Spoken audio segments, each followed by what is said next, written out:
नमस्कार दोस्तों, मैं विकास शाक्या एक बार फिर से आप सबका स्वागत करता हूं अपने चैनल पर। जैसा कि आप सबको पता है कि हम संस्कृत पढ़ रहे हैं और संस्कृत में पिछले वीडियो में हमने देखा था शब्द रूप और धातु रूप क्या होते हैं, धातु किसे कहते हैं, शब्द किसे कहते हैं, इसके बारे में हमने बेसिक कॉन्सेप्ट समझा था। आज के इस वीडियो में हम बेसिकली इस कॉन्सेप्ट को रिवाइज करेंगे पहले कि क्या मतलब होता है शब्द का और क्या मतलब होता है धातु का, और उसके बाद आज हम शब्द रूप के बेसिस पे कुछ एग्जाम्पल देखेंगे। ठीक है, तो आइए शुरू करते हैं।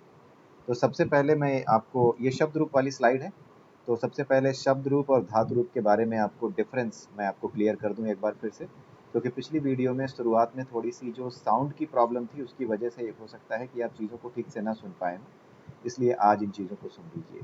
धातु का मतलब होता है कोई क्रिया। जब भी कोई काम आप करते हैं, जैसे पढ़ना हुआ, ठीक है, लिखना हुआ, ये क्या है, ये क्रियाएं हैं। ठीक है, तो जो भी क्रियाएं होती हैं उन्हीं को संस्कृत में क्या कहा जाता है, धातु कहा जाता है। ठीक है, तो इसीलिए जितने भी लट लकार, लिट लकार, लंग लकार, लोट लकार, अभी और भी लकार आप पढ़ेंगे, लकार का मतलब होता है काल यानी टेंस। तो जितनी भी चीजें आप देखते हैं वो सब की सब क्या होती हैं, वो सब की सब कोई ना कोई क्रिया होती है। जब भी आप देखेंगे तो पठ यानी पढ़ने का है, ये पठ धातु के रूप है। ठीक है, उसी तरीके से लिख, लिख धातु के रूप होंगे, लिखति लिखता है, लिखन्ति लिखसि लिखता है, लिखत, लिखामि लिखावह लिखामः, ये इसी तरीके से लिखे जाते हैं। ठीक है, तो धातु का मतलब होता है क्रिया, कोई भी एक्शन, वो धातु कहा जाता है संस्कृत में। उसके बाद आए थे हम शब्द रूप पर। शब्द रूप में क्या है, जो भी संज्ञा हो यानी नाउन हो, ठीक है, या प्रोनाउन हो यानी सर्वनाम हो, ठीक है, एडजेक्टिव हो, ठीक है, एडवर्ब हो यानी क्रिया विशेषण, विशेषण, संज्ञा, सर्वनाम, यानी जो क्रिया है यानी एक्शन है, उसको छोड़ करके जितने भी शब्द किसी वाक्य को कहने के लिए इस्तेमाल किए जाते हैं, किसी सेंटेंस को बनाने के लिए इस्तेमाल किए जाते हैं, जो कि नाउन, प्रोनाउन, एडजेक्टिव, एडवर्ब कुछ भी हो सकते हैं, इन सभी को क्या कहा जाता है, शब्द कहा जाता है। और इनको जितने तरीके से इनका इस्तेमाल हो सकता है, जितने तरीके से बातों को कहा जा सकता है, उन तरीकों के आधार पर क्या बनाई गई थी, विभक्ति बनाई गई थी। प्रथमा, द्वितीय, तृतीय, चतुर्थी, पंचमी, षष्ठी, सप्तमी और संबोधन, इन विभक्तियों का क्या मतलब है, ये हमने पिछले पिछले वीडियो में समझा था।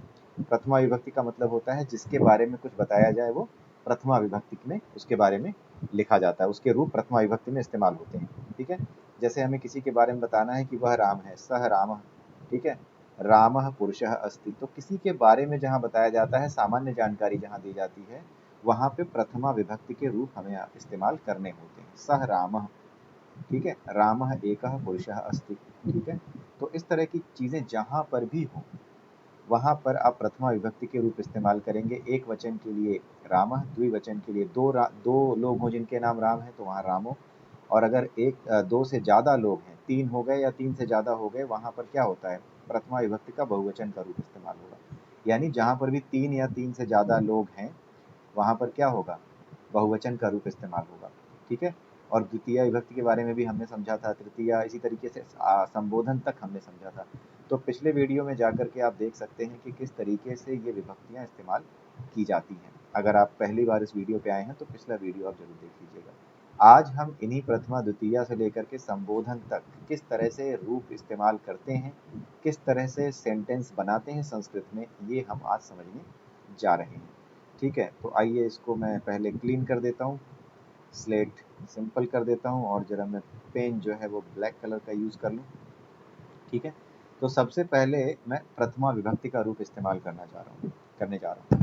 ठीक है, तो अगर किसी के बारे में कुछ बताया जाता है, कोई सामान्य जानकारी दी जाती है, जैसे अगर मैं एक भक्त हूँ, भगवान राम का भक्त हूँ, और मैं कहता हूँ कि भगवान राम हम सबकी रक्षा करते हैं। ठीक है, तो हम सब के लिए इस्तेमाल होता है जो संस्कृत का शब्द वो है असमान। ठीक है, असमान इस्तेमाल किया जाता है। तो राम हमारी रक्षा करते हैं यानी रामः अस्मान रक्षति, राम हमारी रक्षा करते हैं, रामः अस्मान रक्षति, ये हो गया। ठीक है, तो असमान ये क्या है, असमान क्या हो गया, ये भी सर्वनाम में इस्तेमाल होता है, ये एक तरह का सर्वनाम है। तो इसके भी शब्द रूप आपको मिलेंगे, असमान के भी वह शब्द रूप आपको याद करने पड़ते हैं। ठीक है, ठीक है, हमारे बारे में अहम, वयम, ये सारी चीजें क्या हैं, ये सब शब्द रूप हैं। ठीक है, तो ये सारे शब्द रूप हमें याद करने पड़ते हैं, इनको याद रखना पड़ता है। सबके नियम लगभग एक जैसे ही होते हैं, राम रामो रामा, ठीक है, तो उसी तरीके से अगर आप बात करें श्यामा श्यामो श्यामा, ठीक है, इस तरीके से लिखा जाता है। तो प्रथमा विभक्ति में किसी के बारे में जब जानकारी दी जाती है, सामान्य जानकारी, तब उसका इस्तेमाल होता है। अगर एक वचन है तो एक वचन के रूप का इस्तेमाल होगा, और द्विवचन है तो द्विवचन का इस्तेमाल होगा, बहुवचन है तो बहुवचन का इस्तेमाल होगा। अगर हम कहें कि आ, जो हमारे सैनिक हैं, सैनिकाह, सैनिकः, एक सैनिक हो गया, फिर उसके बाद दो सैनिक हो गए, ठीक है, सैनिकः, सैनिकौ, सैनिकाह, ठीक है। अगर हम ये कहते हैं कि सैनिक हमारी रक्षा करते हैं, ढेर सारे सैनिक, तो सैनिकाः अस्मान रक्षति, सैनिक हमारी रक्षा करते हैं, ठीक है, ये हो गया। तो आप समझ रहे होंगे कॉन्सेप्ट क्या है, किस तरीके से रूप लिखे जाते हैं, किस तरीके से सेंटेंस बनाए जाते हैं। अब हम देखते हैं द्वितीय विभक्ति का एक एग्जाम्पल।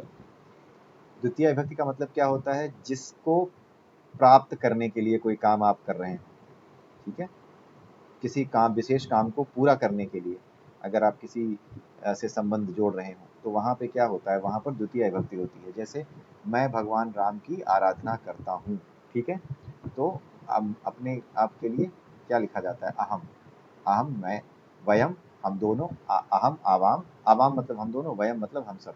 तो अगर मैं अकेले अपनी बात कर रहा हूँ तो अहम इस्तेमाल करूंगा, अहम। अब हम क्या करेंगे, क्योंकि मैं जो है राम को भजता हूँ, जिसको भजना, भजा जा रहा है, या फिर जिसको नमन किया जा रहा है, जिसको प्राप्त करने के लिए कोई काम किया जाए, वहां पे क्या होता है, द्वितीय विभक्ति होती है। नॉर्मली इसका जो रूप होता है वो होता है को, ठीक है, मैं राम को भजता हूँ, ठीक है, मैं राम को नमन करता हूँ।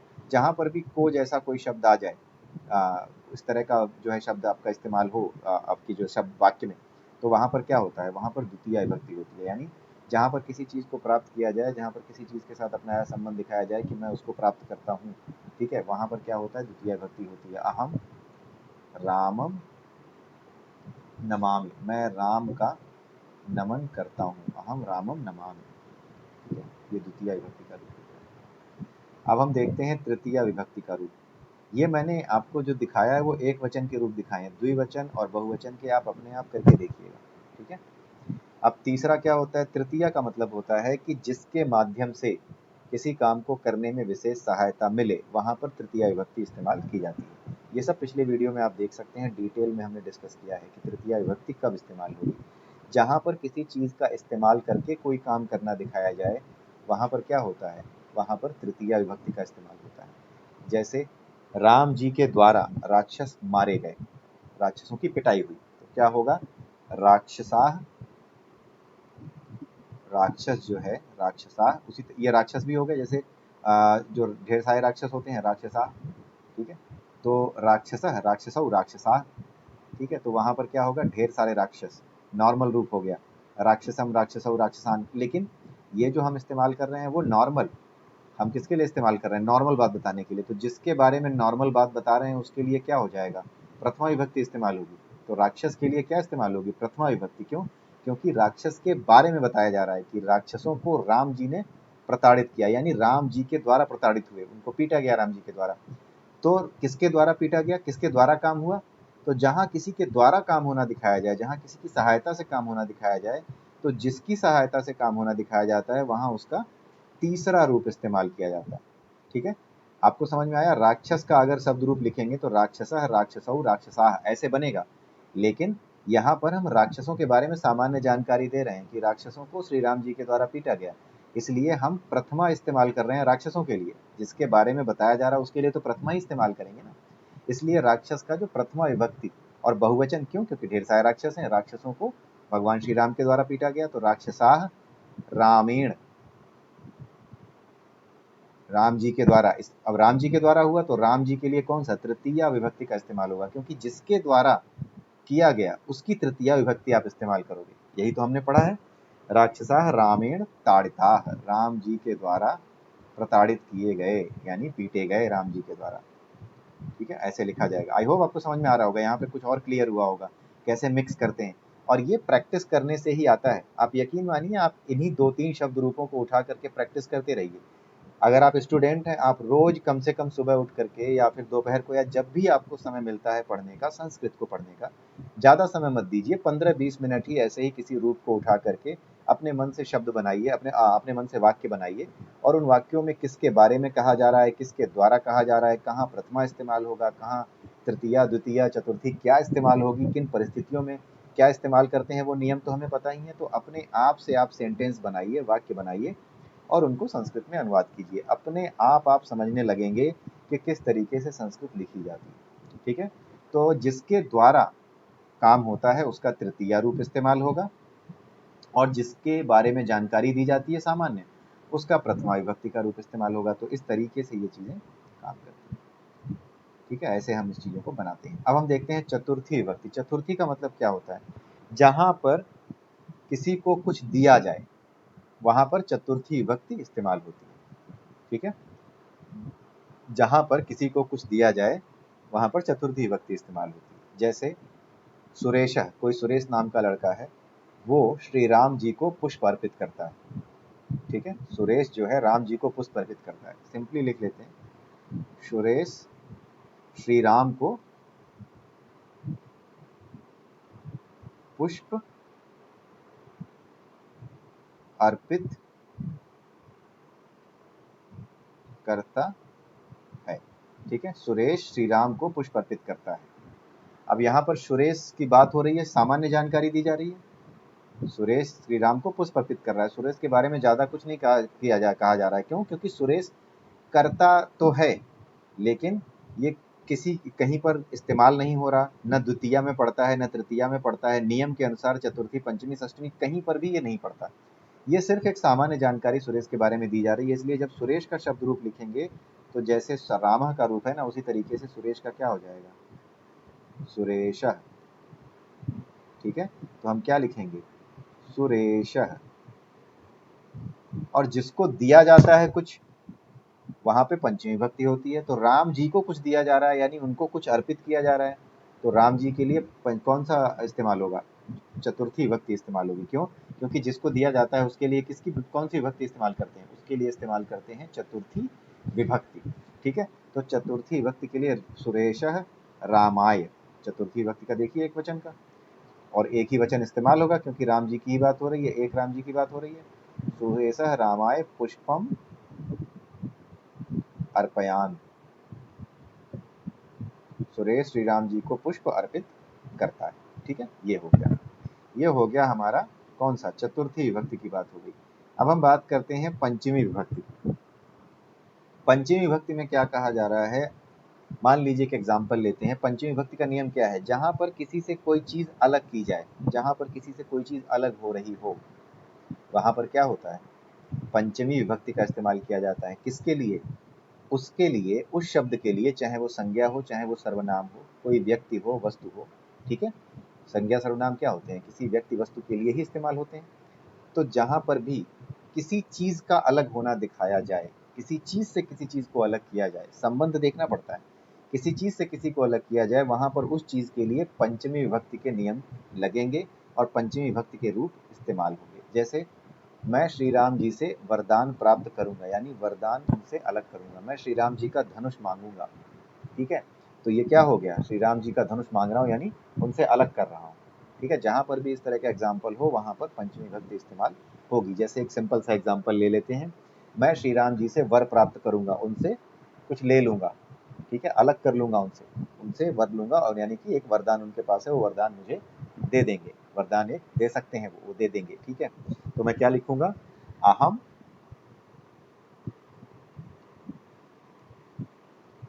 रामात, किससे प्राप्त करूंगा? राम जी से।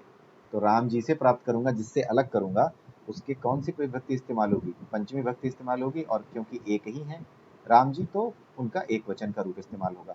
आप द्विवचन और बहुवचन के रूप अपने आप लिखिएगा, जैसा कि मैंने आपको पहले बताया है कि आप अपने मन से वाक्य बनाइए और शब्द रूप का इस्तेमाल करके, धातु रूप का इस्तेमाल करके अपने वाक्यों को संस्कृत में लिखिए।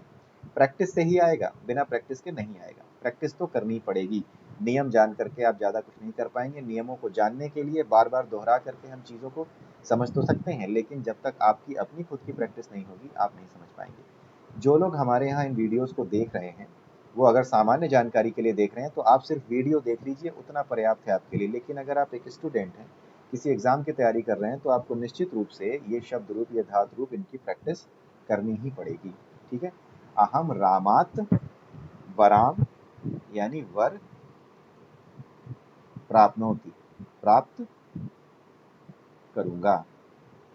अहम रामात वरान प्राप्नोति, ठीक है, क्योंकि राम जी से वर को अलग कर रहा हूं, मैं उसे वर ले रहा हूं। जहां पे कुछ लिया जाए, अलग किया जाए, वहां पर कौन सा है, पंचमी विभक्ति इस्तेमाल होगी। अब हम देखते हैं षष्ठी विभक्ति का इस्तेमाल कैसे होता है।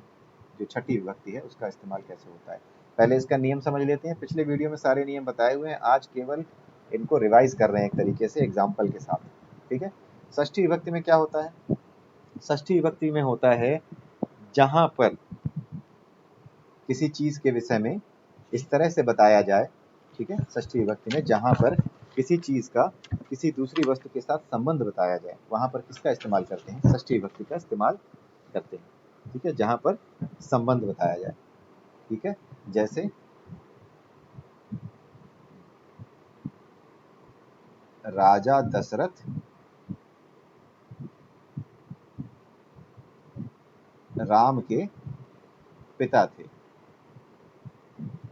किसके, जहां पर के लगा, जिसके पिता थे ना, उन्हीं का क्या इस्तेमाल होगा, उन्हीं का षष्ठी विभक्ति का रूप इस्तेमाल होगा। जिनके साथ संबंध दिखाया जा रहा है उन्हीं का षष्ठी विभक्ति का रूप इस्तेमाल होगा।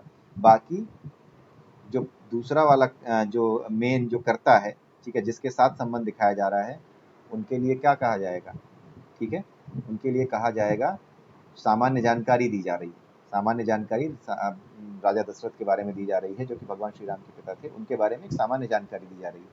और जहां पर भी सामान्य जानकारी होती है वहां पर कौन सा इस्तेमाल होता है, प्रथमा विभक्ति इस्तेमाल होती है। तो यहाँ पर क्या आ जाएगा, राजा, या राजा की जगह आप नृप यूज कर सकते हैं, नृप। ठीक है, या फिर राजा दशरथ, यहाँ पे क्या आ गया, षष्ठी विभक्ति, रामस्य, राम के, तो रामस्य पिता आसीत। ठीक है, आसीत मतलब थे। भूतकाल के लिए आसीत इस्तेमाल होता है, अस्ति वर्तमान काल के लिए इस्तेमाल होता है। ठीक है, आसीत भूतकाल के लिए, अस्ति वर्तमान काल के लिए। ठीक है, तो राजा दशरथ रामस्य पिता आसीत। अगर मैं ये बोलूं कि सुरेश के पिता रमेश हैं, रमेश सुरेशस्य, ठीक है, सुरेशस्य यानी ये आधा सा और ये लग जाता है षष्ठी विभक्ति के प्रथम एक वचन में। ठीक है, रमेश सुरेशस्य पिता अस्ति, क्योंकि अभी वर्तमान काल की बात हो रही है, दोनों जीवित हैं, पिता जीवित हैं, इसलिए रमेश सुरेशस्य पिता अस्ति, वर्तमान काल के लिए अस्ति इस्तेमाल हो गया। तो षष्ठी विभक्ति का रूप समझ में आ गया। अब सप्तमी विभक्ति का रूप देखते हैं। सप्तमी विभक्ति का नियम क्या होता है, सप्तमी विभक्ति का रूप देखने से पहले सप्तमी विभक्ति का नियम देखना होगा। जहां पर भी में या पर किसी एक सब्जेक्ट के लिए आए, ठीक है, में या पर किसी सब्जेक्ट के लिए आए, और उस सब्जेक्ट को जब हम इस्तेमाल करें अपने वाक्य में, तो हमें ये ध्यान देना होगा कि उस सब्जेक्ट के लिए हमें सप्तमी विभक्ति के एक वचन, द्विवचन या बहुवचन का रूप इस्तेमाल करना होगा, बेस्ड ऑन कि कौन सा फॉर्म यूज हो रहा है। एक वचन इस्तेमाल कर रहे हैं, एक है, दो है या तीन है, उसी के आधार पर ये इस्तेमाल होगा, जहां पर भी में या पर आए। ठीक है, जैसे सारा जगत श्री राम में ही है। ठीक है, सारा जगत श्री राम में ही है। अगर मैं ये एग्जांपल लिखूं, सारा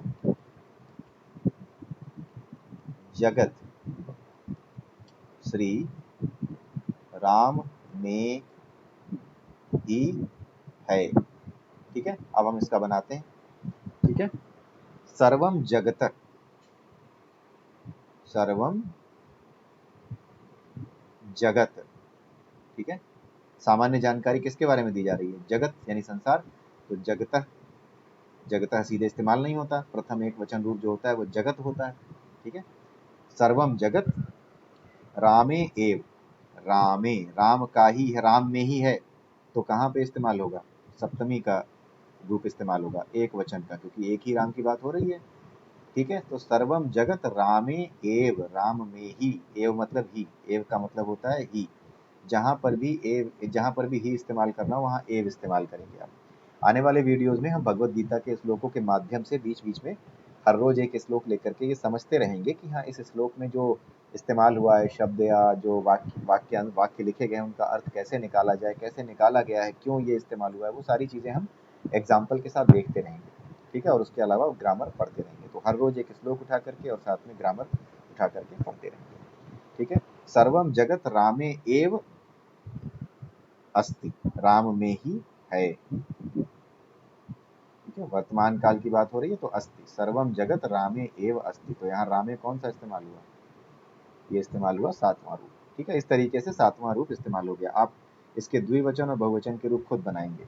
ठीक है, और कोई समस्या आती है तो आप बताएंगे, बहुत आसान है, कोई मुश्किल काम नहीं है। ठीक है, इतने डिटेल में और बार बार एक ही चीज को रिपीट करके मैं इसीलिए बोल रहा हूँ ताकि ये दिमाग में घुस जाए। ठीक है, उसके बाद आता है संबोधन। संबोधन भी होता है भाई, हम अपने आसपास के लोगों को बुलाते तो हैं ही कि हे राम इधर आओ, तुम दोनों इधर आओ। तो इस तरह की चीजें जहां पर भी होती हैं वहां संबोधन का रूप इस्तेमाल होता है। ठीक है, जैसे हे राम आप कब दर्शन देंगे।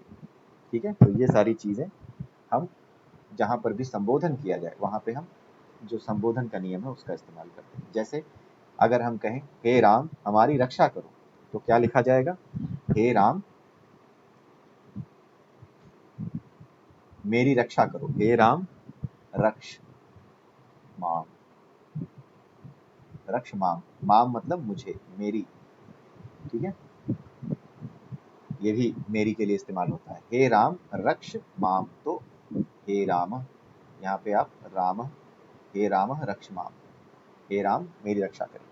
तो ये जो आपका आया राम, बेसिकली हे राम इस्तेमाल होगा, राम नहीं होगा, हे राम। ठीक है, ये हट जाता है, ये हलंत हट जाता है संबोधन में। तो हे राम और ये लग जाता है एक्सक्लेमेशन साइन जो होता है, विस्मय बोधक चिन्ह जिसको हिंदी में कहते हैं, ये लग जाता है। तो हे राम, जहां पर भी संबोधन हो वहां पर ये विस्मय बोधक चिन्ह यानी एक्सक्लेमेशन मार्क लगेगा। हे राम मेरी रक्षा करें, रक्षा रक्ष माम यानी मेरी रक्षा करें। तो उम्मीद करता हूँ कि आपको आज का ये वीडियो समझ में आया होगा कि किस तरीके से शब्द रूप समझने के बाद आप किस तरीके से वाक्यों का निर्माण कर सकते हैं अगर आपको कुछ संस्कृत में लिखना है तो। ठीक है, तो उम्मीद करता हूँ कि आपको ये चीज़ें समझ में आई होंगी और अगले वीडियो में हम फिर मिलेंगे। और आप मेरे वीडियोस को शेयर कीजिए स्टूडेंट्स के साथ, क्योंकि ये संस्कृत हम पढ़ रहे हैं, तो ये एक विषय है जिसको हम पढ़ रहे हैं, क्योंकि हम लोग अपनी भारतीय संस्कृति और इन चीज़ों को समझना चाहते हैं। इसलिए संस्कृत को समझना, हिंदी में जो अलंकार हैं वो भी हम पढ़ेंगे, आगे चल के हिंदी भी पढ़ेंगे थोड़ी सी, उनको कैसे समझा जाए ये सारी चीज़ें हम पकड़ेंगे। तो ये सारी चीज़ें यहाँ पर हम पढ़ रहे हैं और इसी वजह से मैं चाहता हूँ कि ये अधिक से अधिक लोगों तक आप पहुँचाएं। हो सकता है किसी को यहाँ से चीज़ें आसान लगें, तो आप निश्चित रूप से इसे अगर स्टूडेंट्स हैं तो उन तक पहुँचाइए। आप खुद भी सिर्फ इन वीडियोज़ को देखते रहिए, तो आपको संस्कृत में जो ये शब्द धातु ये क्या होते हैं, किस तरीके से हमारी ये जो संस्कृत भाषा है ये किस तरीके से बनाई गई है, किस तरीके से इसका व्याकरण काम करता है और ये कितनी रिच लैंग्वेज है, ये आपको धीरे धीरे समझ में आता चला जाएगा। ठीक है, तो इसी के साथ आज का ये वीडियो समाप्त करते हैं। आप निश्चित रूप से मेरे वीडियोस को शेयर कीजिए और सब्सक्राइब कीजिए मेरे चैनल को संस्कृत लैंग्वेज के लिए। बाकी जो कुछ भी हमारे पास हम सीख रहे हैं, भगवत गीता हो, अष्टावक्र गीता हो, उनके लिए मैं ये नहीं कह पाता आपसे। क्यों? क्योंकि जब तक स्वयं में श्रद्धा ना हो, जब तक स्वयं में समर्पण ना हो, तब तक किसी को भी बाध्य नहीं किया जा सकता कि आप इसको देखिए या आप इसको समझिए या आप इसमें ध्यान लगाइए।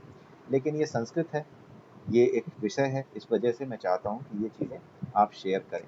अगर स्टूडेंट्स हैं तो उनके बीच में शेयर करें, अपने घर में आप बच्चों को दिखाएं, वो समझ सकते हैं तो हो सकता है उनके लिए अच्छा हो। ठीक है, तो इसी के साथ ये वीडियो समाप्त करता हूँ मैं। नमस्कार।